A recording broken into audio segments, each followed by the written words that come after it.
Subscribe कीजिए हमारा channel सागर परिवार और बेल आइकन जरूर दबाइए। मेरा नाम हरिओम सविता है। मैं पेशे से टीचर हूँ, अध्यापक हूँ। बेसिकली मैं स्पोर्ट्स का टीचर हूँ। मैं एक जिम्नास्टिक कोच हूँ और एक राष्ट्रीय स्तर का जिम्नास्टिक का निर्णायक हूँ। बहुत सारी प्रतियोगिताओं में मैंने पार्टिसिपेट किया है। कॉमनवेल्थ में मैंने पार्टिसिपेट किया है, कई नेशनल गेम्स में पार्टिसिपेट किया है और कई नेशनल प्रतियोगिताओं में मैंने निर्णायक का कार्य किया है। सिद्धार्थ निगम करके एक लड़का है, वो मेरी टीम का कई साल मेंबर रहा, मेरे साथ में खेला। उसने 2-3 टूर्नामेंट मेरे साथ खेले। 2011-12 में उसने पुणे में स्कूल नेशनल की प्रतियोगिता में पार्टिसिपेट किया था। उसके बाद में एक बार आगरा में नेशनल चैम्पियनशिप उसमें पार्टिसिपेट किया और काफ़ी मेडल लिए। आज उसने फिल्म इंडस्ट्री में चला गया है और उसने अशोका नाटक में अशोका की भूमिका निभाई है। अभी एक नाटक और आ रहा है उसमें, और एक धूम 3 पिक्चर में भी थोड़ा सा छोटा सा रोल किया था जुड़वा भाई का। तो उसने बहुत सारे रोल किए और बहुत सारी आज ऊंचाइयाँ छू रहा है। उसने नेशनल में कई मेडल जीते, गोल्ड मेडल जीते, 2-2, 3-3 मेडल और चैंपियन रहा सब जूनियर वर्ग में। लेकिन निश्चित है कि आज कुछ नहीं तो एक अभिनय की भूमिका में अपना झंडा गाड़ रहा है। इस बात की मुझे खुशी है। विदेशी विधर्मियों की एक रणनीति है आज हमारी संस्कृति को खतरे में डालने की, क्योंकि इनका एक प्लानिंग है कि हम पाश्चात्यकालीन संस्कृति को यदि इस देश में लाएंगे तभी हम इसे तोड़ सकते हैं। क्योंकि इस देश पर देखो बहुत पहले आक्रमण हुए, कई लोगों ने आक्रमण किए, लेकिन हिंदू संस्कृति को क्षति पहुंचाने की कोशिश की। एक केवल सनातन धर्म संस्कृति ऐसी थी जो बची रही। तो इन लोगों ने सोचा कि इस देश की संस्कृति को हम राजाओं पर अटैक करके नहीं ख़त्म कर सकते, हमें यहाँ के संतों को ख़त्म करना पड़ेगा, क्योंकि संतों के प्रति आस्था खत्म हो जाएगी। क्योंकि संत ही तो एक चरित्रवान और अच्छे गुण और संस्कृति को जिंदा रखने का काम कर रहे थे इस देश के अंदर। तो अभी तक इन्होंने संतों पर पहले आक्रमण नहीं किया था, लेकिन अब ये जान गए हैं कि यहाँ के संतों को ख़त्म कर देंगे तो यहाँ की हम संस्कृति को ख़त्म कर सकते हैं। इसलिए इन्होंने षड्यंत्र किया है कि हमारे अच्छे अच्छे संतों पर आरोप लगाए, और चरित्रहीनता का आरोप तो ऐसे लगा दिया जैसे कि कोई कुछ नहीं है। फक्त देखी जाए तो विधर्मी संस्कृति में सबसे ज़्यादा चरित्रहीन मिलते हैं, लेकिन आज तक उन पर उंगली नहीं उठी, केवल हिंदू संतों के ऊपर उंगली उठी।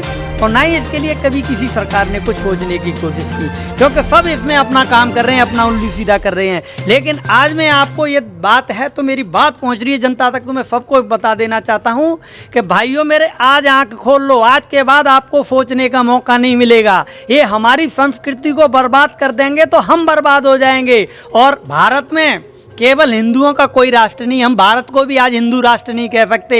आज मुसलमानों के 56 कंट्री हैं और ईसाइयों के भी 100 से ज़्यादा ऊपर कंट्री हैं विश्व में, लेकिन हिंदुओं का कंट्री बता दो, कहीं हो तो मुझे बता दो। आज तुम हिंदुस्तान को भी हिंदुओं का कंट्री नहीं कह सकते, क्योंकि यहाँ भी हम कहते हैं कि यहाँ तो सर्वधर्म रहेगा, यहाँ पर तो सारी धर्म को मानेंगे, हिंदू धर्म को नहीं एक मान्यता मिलेगी। तो फिर आज भी तुम यहाँ पर, चलो मुसलमान के बाद कोई द्वेष भावना होता है वो किसी भी मुसलमान कंट्री में चले जाएगा, क्रिश्चियन के बाद हुआ और किसी कंट्री शरण दे देगी, हिंदू को कौन सा कंट्री शरण देगा, वो कौन से कंट्री में जाएगा। तो भाई मेरे, आज ज़रूरत है हिंदुओं को संगठित होने की और ऐसे षड्यंत्रकारियों को मार के भगाने की, तभी हम अपने देश को बचा पाएंगे। अन्यथा तो आने वाली पीढ़ियों के लिए जीना इस देश में बड़ा मुश्किल हो जाएगा। संत आसाराम जी बापू, जिन्होंने लाखों लोगों को कन्वर्टेड जो हो चुके थे, कन्वर्टेड होने के मार्ग पर बिल्कुल जा चुके थे, ऐसे लोगों को फिर से हिंदू धर्म में दीक्षा दी और हिंदू बनाया। ऐसे संत को भी आज 7 वर्षों से जेल में डाला गया है और उन्हें वहाँ की जो सेशन कोर्ट है उसे सजा भी सुना दी है।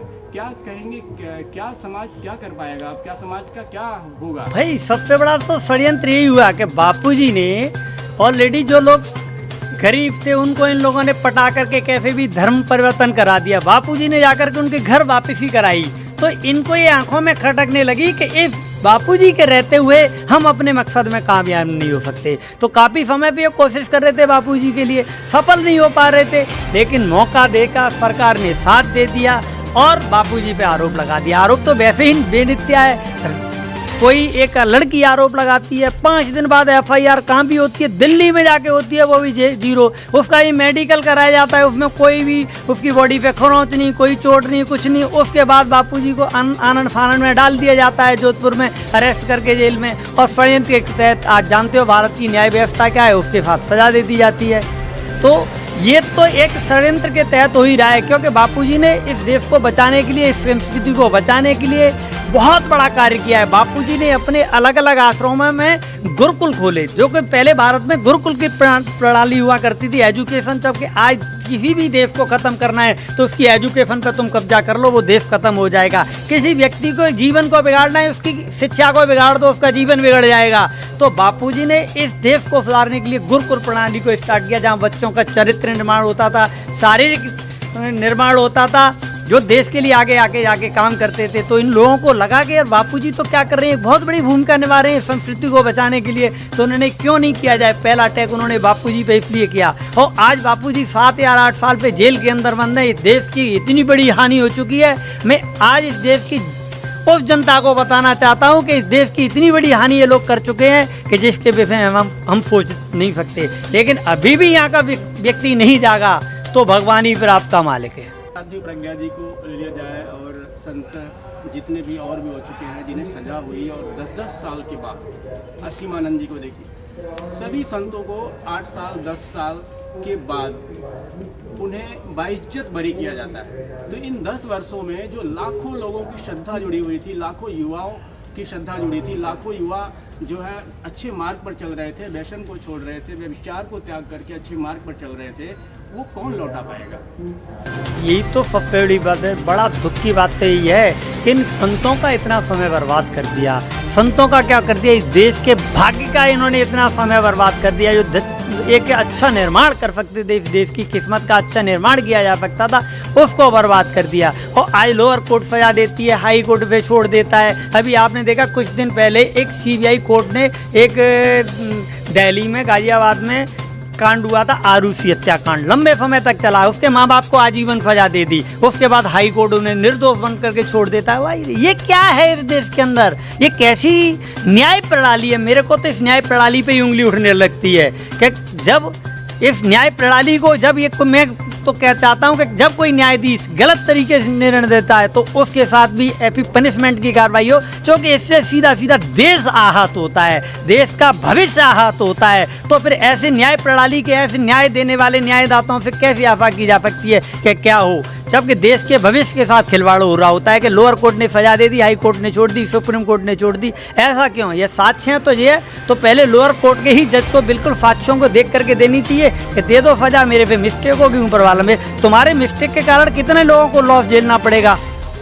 कहीं ना कहीं संविधान पर उंगली उठा रहे हैं आप। मैं संविधान पे उंगली नहीं उठा रहा हूँ, मैं आज जो भ्रष्ट हो चुका है, संविधान को गुमराह कर रहे हैं लोग, उस पर उंगली उठा रहा हूँ। मैं संविधान को मानूं और संविधान की बात कसम खा के बैठ जाऊं किसी न्याय प्रणाली की या किसी पे, और फिर मैं उस तथ्यों को अपनी तरफ से आड़ मोड़ करके और उसका मैं निर्धारण करने लग जाऊं अपने तरीके पे। आज आपने देखा नहीं है कि कोर्टों में, सारे कोर्टों में कितनी सजा, लोअर कोर्ट में जब सजा मिल जाती है तो ऊपर हाई और कोर्ट से कैसे छूट जाते हैं? वही रीजन मुझे बताओ। यदि न्याय प्रणाली तो लोअर कोर्ट के लिए भी वही है, वही हाई कोर्ट के लिए।